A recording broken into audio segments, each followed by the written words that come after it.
I want to try a little experiment to kick things off today. Okay, I'm intrigued. If you are listening to this on your commute, or maybe you're out walking the dog, or even just doing the dishes, stop for a second, look at your phone. Ah, Or if you can't look at it safely, just picture it in your hand.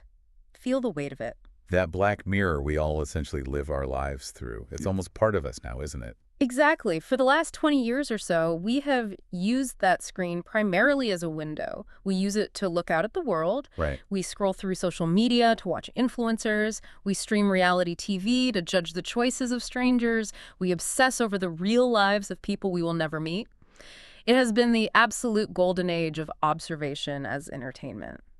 But there has been a shift, a massive silent shift that is happening right underneath our fingertips.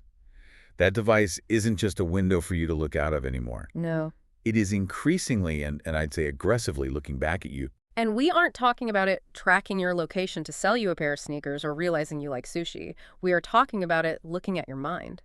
Today on the Deep Dive, we are taking two massive, seemingly unrelated topics, and we are going to crash them together to see what breaks. I love this. We are looking at the history of reality television, the massive industry of observing human behavior for ratings, and we are juxtaposing it with the exploding field of digital mental health, the industry of observing human behavior for recovery. It sounds like a strange pairing at first glance, I know. Yeah. You don't usually put the Real Housewives in the same sentence as, clinical psychiatry. Not at all. But the thread connecting them is observation. We spent decades normalizing the surveillance of human emotion for fun. Now we are pivoting to a world where AI, apps, and virtual reality watch us to keep us sane. It is the ultimate irony, isn't it? We watch people break down on TV for years for our own amusement, and now we're asking our phones to monitor us to stop us from breaking down ourselves. Precisely. And to do this justice, we've pulled together a fascinating stack of research. We have. We have a comprehensive history of the reality TV genre that goes back way further than you think. A very heavy, necessary report from The Guardian on the human cost of that fame, and a dense, cutting-edge medical review from the PMC on the state of digital mental health tools. So our mission today is to unpack how technology mediates our understanding of being human, whether that's for a rose ceremony or a therapy session. Shall we dive in? Let's do it. And I think we have to start by busting a major pop culture myth. Okay. Because if I walk down the street and ask 10 people where reality TV started, 9 of them are going to say Survivor, or maybe Big Brother in the late 90s. Right, or The Real World if they're a bit older. Yeah, if they remember the MTV days. That is the common assumption, but historically it is wildly inaccurate. If we really want to trace the DNA of unscripted observation, we have to go back way further. We aren't talking about the 90s, we're talking about 1948. 1948, television was barely a thing in 1948. I know, that's how deep this goes. We have to talk about Candid Camera. Oh, Candid Camera. It was the prototype. It actually started as a radio show called The Candid Microphone in 1947, then moved to TV the next year. A radio show. How'd that even work? Just record people's reactions, I guess. Yeah. But on TV, the whole premise was putting ordinary, unsuspecting people in staged, bizarre situations and filming their genuine reactions. Great, the catchphrase, smile, you're on Candid Camera. So the genre effectively starts with the prank show. It starts with the observation of the unsuspecting. It was about breaking the social contract to see what people would do. But if you want to get really dark, and this is a detail in the research that honestly gave me chills, there is a legitimate claim for the oldest reality show dating back to the 1940s in Germany. Oh, wow. A show called Familienchroniken, or Family Chronicles. I have never heard of this in my life. Most people haven't. It aired on a station in Nazi Germany. It featured a young couple acting as model Aryans, presenting their everyday life without a script. No way. So it was propaganda. It was pure propaganda, obviously. It was designed to show the populace how they should live. But it was presented as reality. Wow. Okay, so the roots are even more complicated than just entertainment. It was about modeling behavior from the very start. Watch these people, be like these people. Exactly. It established the camera as a tool for defining social norms. A very powerful tool. Incredibly. But the moment the genre really became what we recognize today, the documentary-style observation of domestic drama, That happens in 1973 with a PBS series called An American Family. This one I know. This is the Loud family, right? The Loud Family. This was revolutionary. It was intended as a serious anthropological documentary. They filmed this wealthy nuclear family in Santa Barbara, California. And the goal was just to, what, watch them live? The goal was just to show the American dream in action. But during the filming, the parents, Bill and Pat, decided to divorce. On camera. On camera. And their son, Lance, came out as gay on television. In 1973. That is monumental. It was cultural dynamite. You have to remember, this was an era where those topics were simply not discussed in polite society, let alone broadcast into living rooms. It was a huge deal. I can't even imagine. And it birthed this genre because it proved a fundamental rule that producers still rely on today. If you just keep the cameras rolling long enough, real life will provide plot twists better than any writer could come up with. So that lays the groundwork. We have the voyeurism, we have the fly-on-the-wall concept. The raw ingredients. But then we hit the 90s and something shifts. It stops being a documentary experiment and becomes a massive industrial complex. The big boom. And there are two key catalysts here that we need to unpack. One is a creative format innovation, and one is pure, cold-blooded economics. Let's start with the creative side. Who figured out how to turn this into a game? We have to look at the Dutch. In 1991, a show called Number 28 aired in the Netherlands. Number 28, okay. It pioneered the concept of putting strangers together in a house. And this is the crucial invention, using confessionals. The confessional. That small room where they sit in a chair, look at the camera, and talk trash about their housemates. That's the one. That narrative device changed everything. It allowed producers to shape the story in post-production. Ah, of course. You might have a boring day in the house, but if I get you in the confessional and ask leading questions like, why did you look at him like that? Ooh, suddenly I have a storyline. You can create conflict out of thin air. Exactly. And Number 28 directly inspired MTV's The Real World, which launched a year later. 7 strangers picked to live in a house. To find out what happens when people stop being polite and start getting real, I remember it so well. And suddenly, you have the template. But you mentioned an economic driver, too. Why did the networks go all in on this? Why replace scripted dramas with random people? It seems like a risk. The 1988 Writers Guild of America strike. Of course. No writers, no scripts. Exactly. It was a business crisis. Networks were desperate for content that didn't require union writers. That's actually why Copy S happened. Well, really, Copy S came out of the strike. It was cheap, unscripted, and legal to produce during the strike. That strike proved to executives that you could get massive ratings for a fraction of the cost of a sitcom. No actors' salaries, no writers' room. You don't need to pay actors residuals. You don't need to pay writers. You just need tape. And a lot of it. It's cynical but brilliant. And once they realized the profit margins were that high, the floodgates opened. Totally. We get into the 2000s, and it's global domination. Survivor, which started as a Swedish show called Expedition Robinson American Idol, Big Brother. These aren't just shows, they are global franchises. And notice the shift in tone here. Yeah. An American Family was observational. Right, passive. Survivor was competitive. Yeah. It introduced elimination. It gamified social interaction.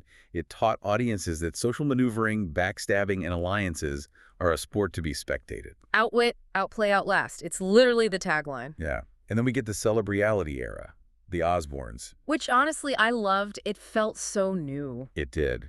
But then it morphed into the docusoap. Shows like Laguna Beach and The Hills. This is where it gets really blurry. This is where the line between reality and fiction basically evaporates. Laguna Beach was explicitly shot to look like The OC, which was a scripted drama.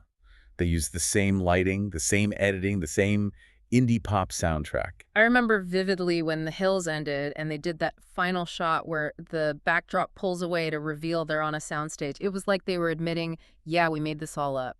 They called it soft scripting, or scripting without paper. Scripting without paper. That's a great term for it. Producers would coach cast members. Hey, ask her about the rumor. Hey, look sadder when he walks away. It raises the philosophical question. Were we watching human behavior, or were we watching a performance of human behavior designed specifically to be watched? And the genre just kept splintering. It became so specific. The subgenres are wild. Oh, yeah. I mean, we went from people in a house to things like Deadliest Catch watching people work dangerous jobs, or hoarders watching people with severe mental illness struggle with their possessions. Hoarders is a really important example for where we're going with this, because that's where the observation starts to feel predatory. It does. We aren't just watching people sing or date. We're watching them suffer. We're watching pathology as entertainment. And there were some truly dystopian experiments in this era. Did you see the note about the show Solitary? Yes. That was on Fox Reality from 2006 to 2010. It was nothing else. What was the premise? Contestants were kept in solitary confinement pods. They were subjected to sleep deprivation, limited food, and physical endurance tests, all for a cash prize. It sounds like a psychological torture experiment from the 1950s, not a TV show. It essentially was. Yeah. And this brings us to the shadow of this industry. Because you cannot turn human life into a product without a cost. This is the part of the deep dive where we have to get serious. Because we consume this stuff like candy, we laughed at the meltdowns, but the people on the other side of the glass were breaking. They really were. Yeah. We have to talk about the Hana Kimura case. This is the tragedy from Terrace House, right? Yeah. The Japanese show. Yes. And context is really important here. Terrace House was a Japanese reality show that became a global hit on Netflix, specifically because it seemed gentler than American shows. Right. It was famous for being quiet and polite. No shouting, no table flipping. It was very slow. But Hana Kimura, a professional wrestler who joined the cast, was involved in a minor conflict on the show. She got upset because a housemate ruined her wrestling costume in the wash. Which is a completely normal human reaction. That costume is her livelihood. Right. It's her work uniform. But the show framed it, edited it, to make her look aggressive, to make her the villain of that story arc. They needed a villain for the week. They did. And because of the global reach of Netflix, the cyberbullying she received was instantaneous and overwhelming. Thousands of messages telling her to die, criticizing her character. And tragically, she took her own life. She did. And the Guardian article points out that this isn't an isolated incident. There was a long, sad list of reality TV participants who have died by suicide. It's the pressure cooker, right? The sudden fame, the editing that distorts your identity, the public scrutiny. Most people are not psychologically equipped for that. How could they be? The article had a quote from Judy Berman at Time magazine that really stuck with me. She said these shows reward belligerence, superficiality, and disloyalty. It's a surveillance society that incentivizes the worst parts of us. We normalize the idea that watching someone have a mental breakdown is good TV. We turn distress into a commodity. So hold that thought. We have spent decades building an infrastructure to observe people, often exploiting their mental health for entertainment. A huge profitable infrastructure. Now, I want to pivot, because technology is never just one thing. That same capacity for observation, for monitoring, for tracking behavior is now being used for the exact opposite purpose. This is the pivot to digital mental health. It's a booming industry. I read somewhere there are over 10,000 mental health apps on the market right now. At least. And the context here is the pandemic. When COVID-19 hit, traditional therapy became impossible for a while. You couldn't go sit in an office. Right, telehealth spiked. That's just doing therapy over Zoom. But the real explosion was in asynchronous digital health. Meaning apps you use on your own time. No appointment needed, no human judging you. Exactly. Apps, AI chatbots, virtual reality tools. The argument is that we simply don't have enough human therapists to meet the demand. The waiting lists are months long. So Silicon Valley said, we can automate this. We can scale care. But does it work? Because I've downloaded meditation apps, used them twice, and then just felt guilty about the notifications. Is this actual medicine, or is it just a digital pacifier? That is the multi-billion-dollar question.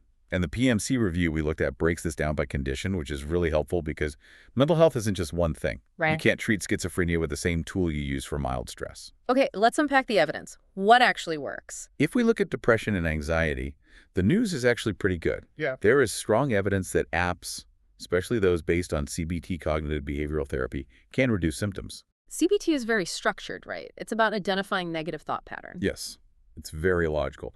And because it's structured, it's logic-based, it translates well to code. A human therapist might say, what is the evidence that everyone hates you? And you have to really think about it. Right. An app can ask that same question via a text prompt. It can walk you through the reframing exercise just as well as a workbook can. So for mild to moderate anxiety, these tools are legitimate. But what about more severe conditions? That seems like a bigger leap. That's where it gets mucky. For schizophrenia and bipolar disorder, the results are mixed. Some apps help with relapse prevention, like tracking mood swings, so you can catch them early. That makes sense. Sort of early warning system? Exactly. But one study mentioned in the source showed that a specific app for schizophrenia offered no benefit over a sham app, A sham app, a placebo app. basically a placebo, an app that looked nice but didn't have the therapeutic content. And the patients using the sham app felt just as good as the ones using the real one. That's fascinating. So just the act of using any app might feel helpful. The feeling of, I am doing something about my problem, but the medical content wasn't doing the heavy lifting. Exactly. It's the ritual of care, Right. which is powerful in itself, but it's not medicine. What about for addiction? For substance use, the data suggests apps work best when they are paired with medication, with pharmacotherapy. Hmm. They aren't a magic bullet on their own, but they can be a great support tool. And we have to distinguish between health apps and wellness apps, right? Because Headspace and Calm are everywhere, but are they medicine? The experts call this the wellness versus health distinction, and it's a critical one. Most wellness apps, the breathing ones, the sleep stories, the nature sounds, have very little rigorous scientific backing. Really? That little? I think the stat was that less than 2% of them have actual evidence behind them. They might relax you, sure, but they aren't treating a clinical disorder. They are consumer products, not medical devices. That's a huge difference. It is. Okay, let's talk about the cool tech. Because it's not just apps where you tap "I'm sad" on a screen. We're seeing virtual reality entering the chat. VR is a game changer for something called exposure therapy. This makes so much sense to me. If I'm afraid of heights, you can put me on a virtual skyscraper. Exactly. And it's safe. You know you're in an office, but your brain reacts as if it's real. You get the sweats. You get the sweats. But think about social anxiety. You can simulate a crowded bus. You can control exactly how many people are on it, how loud they are. Or, for a veteran with PTSD, you can recreate a triggering environment in a controlled, therapeutic way. Or for someone recovering from an eating disorder, you can simulate a grocery store environment, which is often a major trigger. That's a great example. It allows patients to practice navigating the world without the real-world risk. You can fail safely. You can fail safely. It allows you to rewire the brain's fear response in a controlled reality. It's using simulation for empathy and growth rather than exploitation. Unlike reality TV, where we simulate situations to cause drama, Here we simulate them to build resilience. but then we have the big one, the buzzword of the century, artificial intelligence. Generative AI and large language models. Yeah. This is where the observation gets really intimate. How so? We are moving from rule-based chatbots, which are basically decision trees. Like if user says sad, suggest a walk. Right, very simplistic. We are moving from that to LLMs that can generate unique, empathetic-sounding responses. It can feel like you're talking to a person who remembers what you said yesterday. Which sounds great for loneliness, but potentially terrifying for medical advice. It's the hallucination problem. LLMs make things up. They're designed to be plausible, not to be truthful. They predict the next word in a sentence. They don't necessarily check facts. Exactly. The source mentioned a specific, chilling example. There was an eating disorder chatbot named Tessa. It was meant to support recovery. Okay, sounds good so far. But because of how it was trained, it started giving users harmful diet advice. Oh my God, a recovery bot telling people how to lose weight. Yes. It started suggesting calorie deficits. It had to be pulled immediately. And that highlights the danger. Of course. These models are often trained on the internet. And the internet is full of stigma, bad advice, and toxicity. If you train an AI on Reddit or Twitter, it's going to pick up those biases. It's like the AI is watching us, watching our online behavior, and mimicking it back to us, warts and all. Exactly. We are trying to use the collective output of humanity to heal humanity, but the collective output is often sick. That is a profound problem. But let's say the tech works. Let's say the AI is safe. Do people actually use it? Because I have a folder of health apps on my phone that I haven't opened since 2021. This brings us to Section 4, the engagement paradox. Huh? And this was the stat that made my jaw drop. The median daily open rate for mental health apps is 4%. 4%. So 96% of people who download the app just don't open it. Very much. It's the gym membership effect. We download the app in a moment of crisis or motivation. I'm going to fix my mental health. Right, New Year's resolution energy. Exactly. We use it for 3 days. It gets boring or it feels like homework, and we stop. Because therapy is hard work, and scrolling TikTok is easy. Precisely. And an app doesn't hold you accountable. If you ghost your therapist, they might call you. You feel a social obligation. You have to explain yourself. Right. If you ghost Headspace, it just sends a polite notification you can swipe away. So what's the fix? How do we make people stick with it? The answer seems to be humans. Wait, I thought the whole point was to replace the humans. We've come full circle. The research shows that digital navigators, basically human coaches who check in on your app usage, make the outcomes drastically better. A human accountability buddy. We call it human in the loop. Yeah. You can't automate empathy entirely. You need a person to say, hey, I saw you didn't log your mood yesterday. Is everything okay? So the future isn't RoboCop therapy, it's a cyborg approach. Human plus machine. Exactly. And the machine part is getting smarter at the observation part. This is where we talk about digital phenotyping. This term sounds straight out of science fiction. Digital phenotyping. Break that down for us. A phenotype in biology is the observable characteristic of an organism. Blue eyes, brown hair. Right. A digital phenotype is the picture of your mental state based on how you interact with your phone. It's the data trail you leave behind. Give me a concrete example. How does my phone know I'm manic? Okay, let's say you have bipolar disorder. Your phone has sensors, accelerometer, GPS, keyboard logs. It notices that you've been moving around geographically much more than usual. Your typing speed has increased significantly. You're making more typos. You're logging into social media at 3:00 a.m. That looks like a manic episode. High energy, erratic behavior. Exactly. Or the reverse. You haven't left your house in 3 days. The GPS is static. You haven't unlocked your phone in 10 hours. Your step count is 0. You're typing slower with fewer words. That looks like depression. That looks like a depressive slump. So the phone diagnoses you before you even know you're in trouble. It creates a just-in-time intervention. The phone could theoretically ping you and say, hey, your sleep patterns are off. Do you want to call your doctor? Or let's try a breathing exercise. That is incredibly promising for safety. Imagine preventing a suicide attempt because the phone saw the signs, but it also feels like massive surveillance. It requires immense trust. Who owns that data? Right. Does your insurance company get to see that you haven't left the house in 3 days and raise your premiums? Or does your employer see that your typing speed has slowed down and assume you're depressed and pass you over for a promotion? These are the ethical battles we are going to be fighting for the next decade.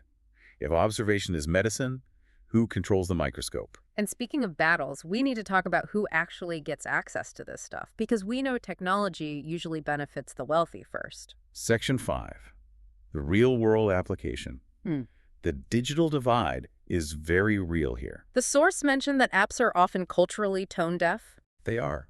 Most of these apps are built by developers in Silicon Valley, often white, often male, often Western. They design for users who look like them. So they might miss huge cultural nuances. Completely. There was a study showing African Americans were less likely to use a specific meditation app. And the hypothesis is that it just wasn't culturally relevant. It didn't speak their language metaphorically or literally. If the voice guiding your meditation doesn't sound like anyone you trust, you're not going to relax. Exactly. It's the weird problem. Western, educated, industrialized, rich, democratic. Science focuses on that group and ignores the rest. Wow. But on a global scale, this is even more critical. In low and middle income countries, places where there might be one psychiatrist for every million people, digital health isn't a luxury. It's the only option. There is no other choice. None. But you can't just drop an American app into rural India and expect it to work. But the source mentioned a success story there, right? The step-by-step program. Yes. For Syrian refugees in Lebanon, this is a brilliant example of how to do it right. They didn't just translate an American app into Arabic. What did they do? They adapted a digital intervention specifically for that cultural context, using stories and examples relevant to the refugee experience. And it worked. It proved that if you take the time to adapt the tool, it can scale mental health care to places that traditional medicine just can't reach. So if we pull back and look at the whole picture, we started with reality TV cameras in the house, producing drama for us to consume. We ended with digital health sensors in our pockets, producing data for us to heal. It's a convergence of observation. Reality TV taught us that we are obsessed with watching human behavior. For better or worse. It also taught us that observation changes the behavior, usually for the worse, in that context. The observer effect. You watch the particle and the particle changes. And digital mental health is trying to harness that same power, the power of being watched, but for good, to gamify recovery instead of gamifying humiliation. But the irony remains. Reality TV often causes the mental health crises.